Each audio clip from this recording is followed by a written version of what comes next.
So a square knot utilizes 4 cords at a time. The outer 2 cords are called the working cords. So these are the ones that are going to be moving around. The inner 2 cords, these are called the filler cords, and their job is only to stay down, to stay taut when you tighten your knot, and to not cross. So if these ever cross, you're just going to uncross them. So this is one finished square knot here. So to have a finished square knot, you need 2 horizontal lines in the front, 1 loop on the left side, and 1 loop in the back on the right side. So if we turn this around, it's got the loop on the front. So you're going to have 1 loop in the front, 1 loop in the back, and 2 horizontal lines.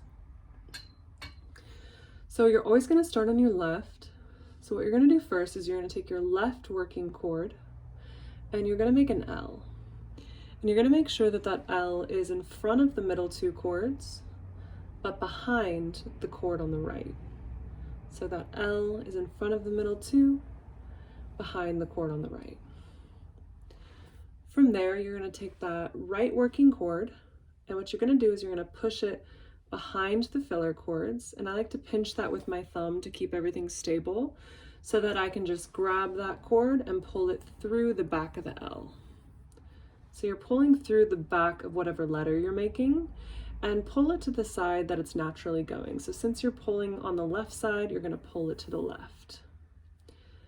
To tighten, you're going to pull up your cords where you want them to go, and then to really seal the deal, you're going to pull down on the middle 2 filler cords while you push up and out at the same time on your working cords. So pull down on the middle 2, push up and out on the outer 2. So that's 1/2 of a square knot. So to finish that square knot, you're going to take the right working cord and do the same thing but from the right side. So you're going to make a P in front of the middle 2 cords, but behind the cord on the left, same as the other side. Then you're going to take that left working cord, the one you didn't make the P with, and you're going to push it behind the filler cords and pinch, pull through to the right. So you're pulling through the back of the letter in whatever direction it's naturally going. Then to tighten, you're going to pull up, and then to seal the deal, pull down on the middle 2, push up and out on the outer 2. So these are decorative knots. So you want to kind of find a medium tension because you want them to look relaxed. If you tie too tight, they can start to look a little bit tortured. So find like a medium tightness that your hands like to do. So the toughest part for beginners is figuring out how to pull down on the middle 2 and push up and out on the outer 2 at the same time, because you kind of need 4 hands for that, right? So there's 2 really common ways. One way, what I do is I clutch these 2 cords with my palm and these 2 fingers, my pinky and my ring finger. So I'll kind of clutch them and pull them down, and I'll push up and out with my thumbs. What a lot of people do, and it's whatever works for your hands, what a lot of people do I call it lobster claws. My hands won't really do it, but you're gonna kind of use your middle and your ring finger, pull down, and then work up with your pointer fingers.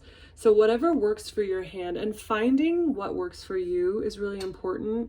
And don't, try to compare it to what helps other people achieve the same results. It's whatever works for your hands. So again, left working cord, make an L in front of the middle 2, but behind the cord on the right. Right working cord goes behind the filler cords and pinch, pull through the back of the L, pull up, pull down middle 2, push up and out outer 2. Same thing on the right side. P in front of the middle 2, behind the cord on the left.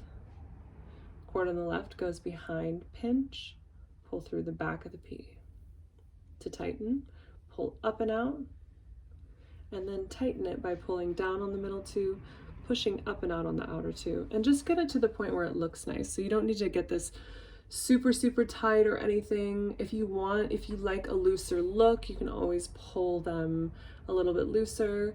When you tie them too tight, it starts to look a little bit tortured.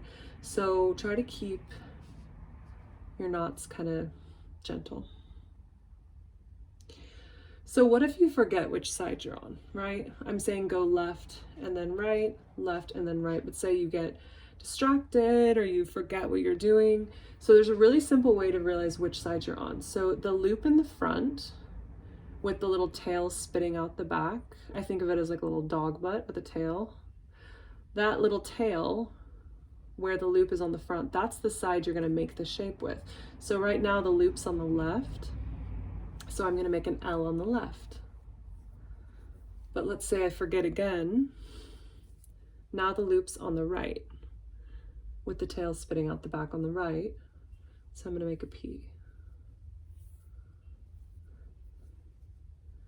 So when you have a knot stacked right on top of each other like this is called a sinnet. So if we look at this right now, this is a 4 square knot sinnet.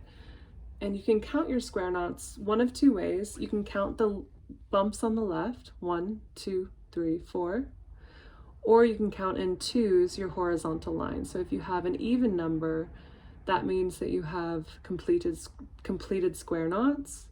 If you have an odd number, that means you're missing one side. So right now we have 1, 2, 3, 4, or 2, 4, 6, 8. So we know we've got 4 square knots. So again, in case you need a little extra help, L on the left in front of the middle 2, but behind the cord on the right. Cord on the right goes behind the filler cords and pinch, pull through the back of the L, pull down, push up, P on the right in front of the middle 2, behind the left. Left goes behind the middle 2 and pinch, pull through the back of the P. So now I've got 5. 1, 2, 3, 4, 5. So this is a 5 square knot sinnet.